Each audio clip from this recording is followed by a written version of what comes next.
Christians for a liberal and progressive agenda, starting with the abolition of slavery, and that corresponded to the way in which African Americans themselves felt about Christianity as a gospel of liberation. Yeah, because if there's one example in American history of religion being a force for the good, it's in the black church, which for almost over a century was, as you say, the center of black social and political life. It went right from secret slave churches.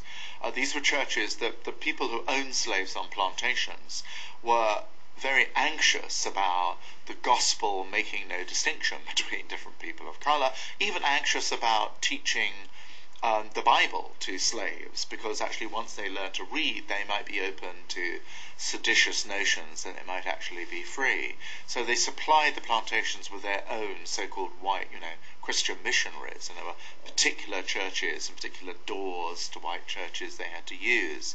But very large numbers of slaves ran away to their own secret churches in woods and the canals and rivers, and we're talking very early on, from the 1810s and 1820s, that finding their ability to organize their own churches was the first form of self-determination. That goes straight through the Civil War, out the other side, into the Civil Rights Movement of the 1950s and 60s. It's very important that Martin Luther King was a Baptist pastor.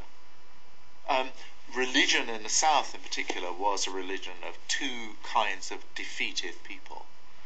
I'd say the African Americans felt less defeated than the white churches, who sort of brought a sense of the ferocious sense of what was called Christian civilization, really, to the defense of old values that had been fought for in the South. For